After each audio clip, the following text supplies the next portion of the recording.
నమస్తే, welcome to mic TV. నేను మీ సింహాద్రి. కాక్రోచ్ జనతా పార్టీ వివాదం దేశమంతా నడుస్తున్న విషయం తెలిసిందే.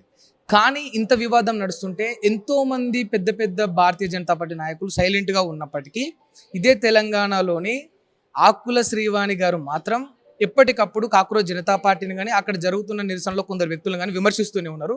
మరి ఇంత బలంగా విమర్శించడానికి గల కారణాలు ఏంటి? భారతీయ జనతా పార్టీ ఇప్పుడు ఏమైనా సరెండర్ అయిందా కాక్రోచ్ జనతా పార్టీకి అనే విమర్శలు కూడా వస్తా ఉన్నాయి. ఇవన్నీ అడిగి తెలుసుకుందాం. రైట్ మేడం, నమస్తే. నమస్తే. సరెండర్ అయ్యారా మేడం కాక్రోచ్ జనతా పార్టీకి మీ మీ భారతీయ జనతా పార్టీ నాయకులు? భారతీయ జనతా పార్టీ దేనికి కూడా సరెండర్ అవ్వదండి. మేము ఎప్పుడైనా ప్రజలకు సరెండర్ అవుతాం. అంతేగాని వాళ్ళ సొంత ఎజెండాలతోటి విద్యార్థుల పేరు పైన నిరసన అన్న పేరుతోటి వాళ్ళు ఇలాంటి దుశ్చర్యలు చేస్తున్నారు, దేశద్రోహ చర్యలు చేస్తున్నారు అని అంటే మేము ఎప్పుడు కూడా సరెండర్ కాము.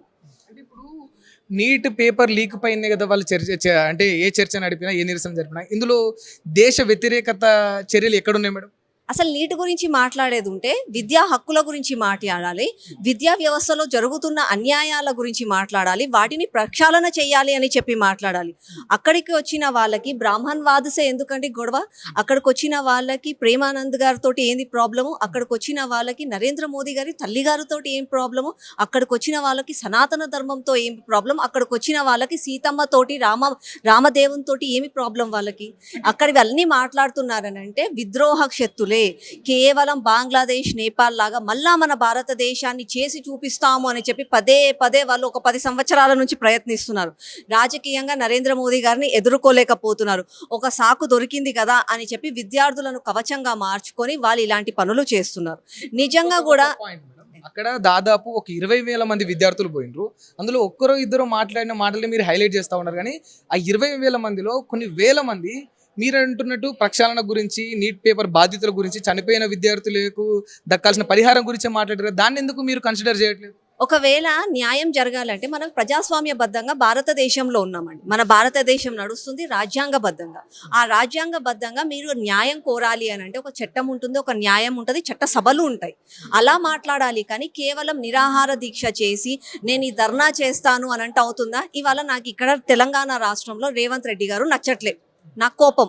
అట్లా అని చెప్పి నేను 25 రోజులు ఒక పొద్దుగా ధర్నా చేస్తాను, నేను రేవంత్ రెడ్డి రాజీనామా చెయ్యాలి అని కోరుకుంటాను.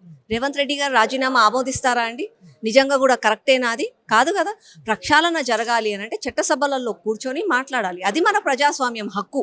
అలాగే చేయాలి. ఈరోజు నీట్ పేపర్ లీక్ అయ్యింది, దానికి ధర్మేంద్ర ప్రధాన్ గారు రాజీనామా చేయాలి అని అంటున్నారు. First of all neat paper leak అయ్యిందండి. అది ఎక్కడి నుంచి అయ్యింది? National testing agency. ఆ ఏజెన్సీలో తప్పులు ఉన్నాయి అని చెప్పి అప్పటికప్పుడు వాటిని చూశారు, సిబిఐ ఎంక్వైరీ చేశారు, సిట్ వేశారు. అక్కడ ఉన్న స్టేట్ పోలీస్ ఎంక్వైరీ చేస్తుంది, సెక్రటరీలను నియమించారు, జాయింట్ సెక్రటరీలను నియమించారు, 13 మందిని అరెస్టులు చేశారు. మళ్ళా అది జరగకుండా ప్రాపర్గా దాన్ని నిర్వహించిన తర్వాత ఉత్తీర్ణులయ్యి ప్రజలందరూ, విద్యార్థులందరూ ఆనందాలు కూడా జరుపుకుంటున్నారు. అయినా కూడా ఇవి ఎందుకు చేయాలి?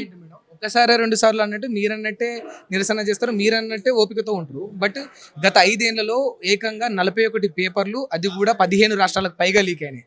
ఇంత జరిగినా కూడా విద్యార్థులు ఎట్లా సహనంతో ఉంటారు మేడం? విద్యార్థులు సహనం ఉండొద్దండి. విద్యార్థులు పోరాడాలి, విద్యార్థులు బరాబర్ పోరాడాలి, ఎదురించాలి కూడా, పోరాడాలి, ప్రశ్నించాలి కూడా. కానీ ప్రజాస్వామ్యబద్ధంగా చేయాలండి.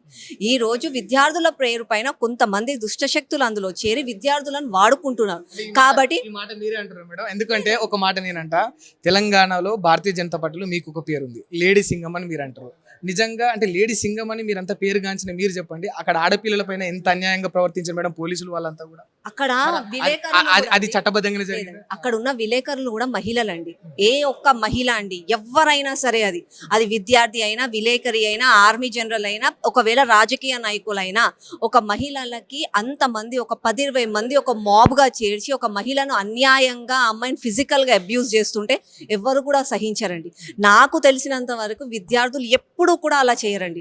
విద్యార్థులకు కావాల్సింది మంచి విద్య, వాళ్ళ మంచి భవిష్యత్తు కోసమే వాళ్ళు పోరాడతారు.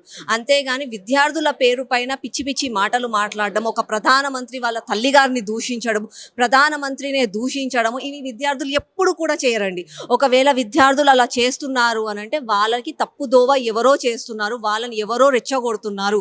అందుకని చెప్పి వాళ్ళ నుంచి దూరంగా ఉండండి. విద్యార్థులకు జరిగిన అన్యాయం, నీట్ పేపర్ లీక్ అయ్యింది, అక్కడ కొంతమంది విద్యార్థులకు అన్యాయం లేదని బరాబర్ పోరాడదాం అందరం కలిసి. వాళ్ళకు న్యాయం జరిగే వరకు ప్రజాస్వామ్యబద్ధంగా పోరాడదాం. కానీ కొంతమందితోటి కలిసి ఇలా చేయడం మాత్రం తప్పు. అంటే మీరందరూ ఇక్కడ ఉన్న నాయకులందరూ కూడా అందులో చాలా మందిని దేశద్రోహులు అంటున్నారు, కొందరు దేశాన్ని విచ్ఛిన్నం చేస్తున్నారని మీరు చెప్తా ఉన్నారు.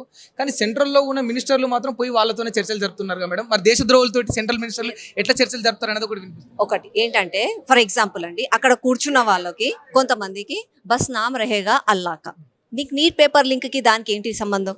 నువ్వు నీట్ పేపర్ గురించి మాట్లాడు, విద్యార్థుల గురించి ఏం చేయాలని చెప్పి మాట్లాడు, వాళ్ళకి ఎట్లాంటి మంచి జరగాలని చెప్పి సమస్యల గురించి మాట్లాడకుండా ఇవన్నీ రెచ్చగొట్టే మాటలు ఎందుకు చేస్తున్నారు? మేము దానికి వ్యతిరేకం. కానీ విద్యార్థుల పక్షాన మొదటి నుంచి ఇప్పటి వరకు కూడా బీజేపీ ప్రభుత్వం ఉంది. నరేంద్ర మోదీ గారు కూడా వాళ్ళకి గ్యారెంటీ ఇచ్చారు, మళ్ళా ఇట్లాంటి చర్య జరగకుండా ప్రక్షాళన చేద్దాము.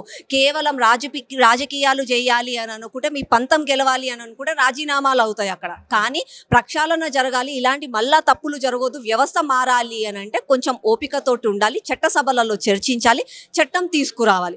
దాని ప్రకారంగా మేము పని చేస్తున్నాము, మీరు అందరూ కూడా ఓపికగా ఉండండి అని చెప్పి నరేంద్ర మోదీ గారు చెప్పారు. కాబట్టి అందరూ కూడా దానికి అలాగే శిరస వహించి అందరూ కూడా దేశ ప్రయోజనాల కోసం ముందుకు వస్తారని చెప్పి నేను ఆశిస్తున్నాను. ఇప్పుడు రాజీనామా చేస్తుండా లేదా ధర్మేంద్ర ప్రధాన్? ఇప్పుడు ప్రధానమైన అంశం అదే కదా మేడం. ఫస్ట్ ఆఫ్ ఆల్ రాజీనామా చేయాలి. నేను ఇందాకనే చెప్పాను, రాజీనామా చేయాలి అని అంటే దానికి ఒక చట్టం ఉంటుంది, ఒక న్యాయం ఉంటుంది, ఒక చట్టసభలలో నిర్ణయాలు తీసుకొని చేస్తారండి. రాజీనామా చేయండి అని అంటే నేను కూడా కోరుకుంటున్నాను. నైతిక బాధ్యత అనే కాన్సెప్ట్ ఇక్కడ వస్తుంది. నైతిక బాధ్యత గురించి చాలా మంది చాలా లెక్చర్లు ఇస్తున్నారు. నిన్న కేటీఆర్ కూడా ఈడ ఒక పెద్ద ధర్నా చేసిండు. మళ్ళీ ఆయనకు ఏం నైతికత ఉందని చెప్పి ధర్నా దగ్గర కూర్చున్నాడు అండి. ఇదే ధర్నా చౌక్ ని ఎత్తేసిన రాళ్ళు, ఇదే ధర్నా చౌక్ లో ధర్నా చేయొద్దు అని చెప్పి మాట్లాడిండు కేటీఆర్. ఇదే కేటీఆర్ మన తెలంగాణ రాష్ట్రంలో ఇంటర్ విద్యార్థులు ఎవాల్యుయేషన్ అవకతవకల వల్ల మరణిస్తే ఈయనెందుకు నైతిక భావించలేదు? వీళ్ళ సొంత నాన్ననే కదా, సొంత నాన్నకి చెప్పి రాజీనామా చేసే ఉండే, నాన్న ఈయనకపోతే ఈయన రాజీనామా చేసేది ఉంటే, లేకపోతే ఇలా చెల్లెల రాజీనామా చేసేది ఉండే. వాళ్ళు చేయలేదు కనుక మీరు కూడా చేయనంటారా? కేవలము అవకాశాన్ని వాడుకొని ప్రజలను, ముఖ్యంగా విద్యార్థులను రెచ్చగొడుతున్నారు. కేటీఆర్ గారు ఒక సభలో అంతకు ముందు పోయినప్పుడు జెన్జీ ఉద్యమం చెయ్యాలి అని అంటే నువ్వు రెచ్చగొడుతున్నావా అని అంటే, భారతదేశంలో ఇట్లాంటివి జరగవు అని అంటే, the night is two long. నేను మళ్ళీ అదే రిపీట్ చేస్తున్నా, the night is two long అని చెప్పి తనే మాట్లాడిండు. అంటే తనకు ఆ దురుద్దేశం ఉంది. మొత్తం మన దేశంలో కూడా బంగ్లాదేశ్, నేపాల్ లాగా మనం ఇవాళ రెచ్చగొట్టాలి అని చెప్పి ముందు నుంచి చేస్తున్నాడు. ద సో కాల్డ్ కొంతమందికి ఫండింగ్లు చేపించి వాళ్ళనందరినీ రెచ్చగొడుతున్నారు. అది మానుకోండి.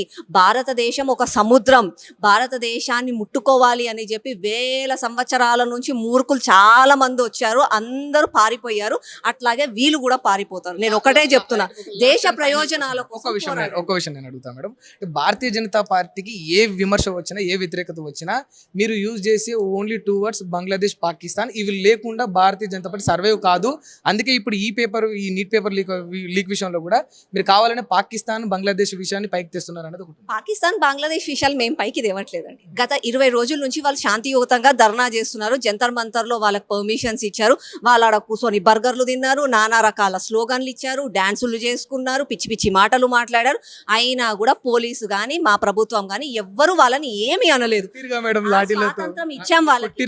కానీ ఏ రోజైతే బంగ్లాదేశ్, నేపాల్ లాగా మన భారతదేశాన్ని చేస్తాము, పార్లమెంట్ ని కూల్ చేస్తాము, నరేంద్ర మోదీ గారి విషయంలో గలీజ్గా మాట్లాడడము అంట చిల్లర మాటలు మాట్లాడి అందరినీ రెచ్చగొడుతుంటే, ఈ దేశం మనది, ఈ దేశంలో మీలాంటి వాళ్ళు గుంటనక్కలు వచ్చి చేస్తే నడవదు అని చెప్పి అప్పుడు యాక్షన్ తీసుకున్నారండి. ఫస్ట్ వాళ్ళ పైన యాక్షన్ తీసుకోలేదు. ఫస్ట్ శాంతియుతంగానే నడుస్తుంది, మీ ఎలాంటి చర్యలైనా సరే మేము మాట్లాడతాము, చట్టసభలలో మేము మాట్లాడతాము అని చెప్పి రాహుల్ గాంధీకి చెప్తే, ఒక ఎల్ఓపి అయ్యుండి సిగ్గుండాలి పోయాడు నరేంద్ర మోదీ గారు ఒక ప్రధానమంత్రి ఇంటి ముందు కూర్చొని ధర్నా చేస్తున్నారంటే ఇట్స్ అ సెక్యూరిటీ బ్రీచ్.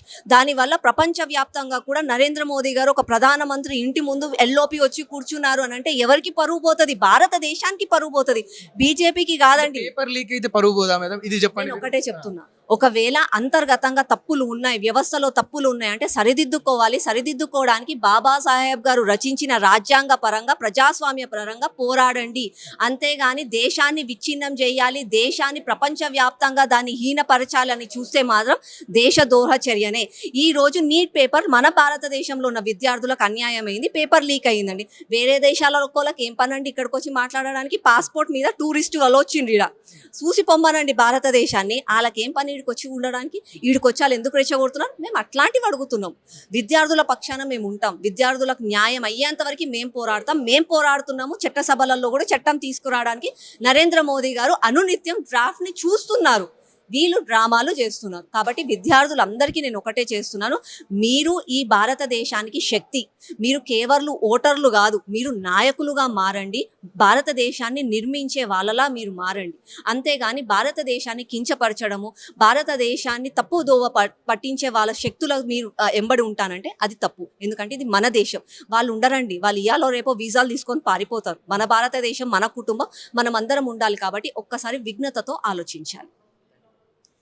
చూశారు కదా, ఇది శ్రీవాణి గారు చెప్తున్న అంశం. అంటే ఈ ఏదైతే ఇప్పుడు కాక్రోచ్ జనతా పార్టీ నిర్వహించిన నిరసనలో కొన్ని నినాదాలు లేవనెత్తాయో, అక్కడ నరేంద్ర మోడీ గారి తల్లి పట్ల మాట్లాడడం, లేకపోతే శ్రీరాముడు గురించి మాట్లాడడం, లేకపోతే సీతాదేవి గురించి మాట్లాడడం, ఇట్లాంటి కొన్ని వ్యాఖ్యలు చేసినప్పుడే అక్కడ లాఠీ చార్జ్ కూడా దిగాల్సి వచ్చింది. ఎప్పుడైతే వాళ్ళు పార్లమెంటును కూడా ధ్వంసం చేస్తాం, మరో పాకిస్తాన్లా లేకపోతే మరో బంగ్లాదేశ్లో ప్రభుత్వాన్ని కూల్చేస్తాం అనే నినాదాలు చేసినందుకే పోలీసులు తిరుగుబాటు చేయాల్సి వచ్చింది తప్ప అంతవరకు కూడా వాళ్ళు నిరసన మొదలుపెట్టిన మొదటి 4-5 రోజుల వరకు ఏ పోలీసు కూడా వాళ్ళ మీద లాఠీ చార్జ్ జరపలేదు అనే అంశాన్ని వాళ్ళు చెప్తా ఉన్నారు. మరి దీన్ని మీరు ఎంతవరకు ఏకీభవిస్తారు? ఎందుకంటే ఒక చర్చ నడుస్తూ ఉంది, అంటే ఉద్దేశపూర్వకంగా నరేంద్ర మోదీ పైన వ్యతిరేకత మొదలైనందుకే అది తట్టుకోలేకనే పోలీసులను పంపి లాఠీ చార్జ్ చేయించారనేది ఒకటి నడుస్తూ ఉంది. బట్ వీళ్ళు మాత్రం అక్కడ దేశ ద్రోహులుగా కొందరు ఉన్నారు, దేశాన్ని విచ్ఛిన్నం చేయడానికి కొందరు శక్తులు అక్కడికి చేరినాయి, వాళ్ళను అక్కడి నుంచి తరిమి కొట్టడానికి లాఠీ చార్జ్ చేయాల్సి వచ్చింది అనేది